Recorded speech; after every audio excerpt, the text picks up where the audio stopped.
تاکہ میں سمجھ سکوں کہ قوم کا مال جو میرے پاس موجود تھا میں نے بر وقت واپس کیا. ایک دوسرا، اتنی کل میری تنخواہ بنتی ہے، وہ میری فلاں فلاں زمین بیچ کے نا تو وہ تنخواہ واپس کرنا، کیونکہ دین غریب ہے تو میں نے یہ تھوڑا بہت جو استفادہ کیا ہے وہ واپس کرنا چاہتا ہوں تاکہ میرے نام اعمال میں قیامت کے میدان میں تنخواہ نہ نکلے. جو تنخواہ آپ کی مقرر کی گئی اس میں سے عید والے دن آپ کے گھر میں حلوہ پکا. ایک مولوی صاحب نے کسی کو وضو کرتے ہوئے دیکھا، کہا پانی زیادہ خرچ کرتے یہ اسراف ہے.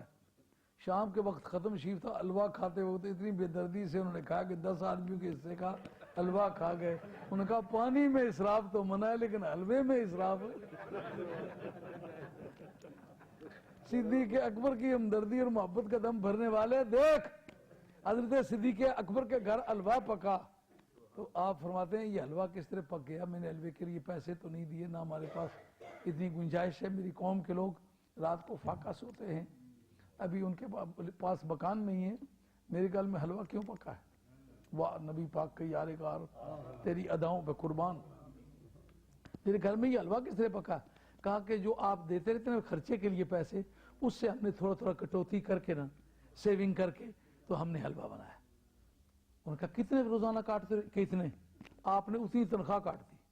ان کا آئندہ سے کم تنخواہ پر ہمارے گھر میں گزارا ہو سکتا ہے، کیونکہ حلوہ پکانے کے لیے پیسے بچائے نا، یہ پیسے ہمارے گھر میں نہیں بچنے چاہیے. جس آدمی نے حلوہ کھانے کے لیے پیسے گھر والوں کو مہیا نہیں ہونے دیے وہ پیسے واپس کیے، جو تنخواہ لی وہ واپس کی، اور ایک اونٹنی، نہانے والا پیالہ اور ایک ٹب تھا وہ بھی واپس کیا.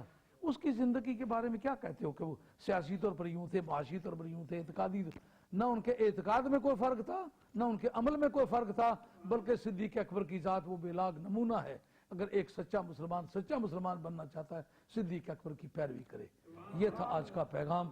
نہ اساکی نہ از پیمان گفتم، حدیث عشق بے باکان گفتم، شنیدم آنچ از پاکان امت فرا باشو ہی رندانہ گفتم، وما علینا الا البلاغ.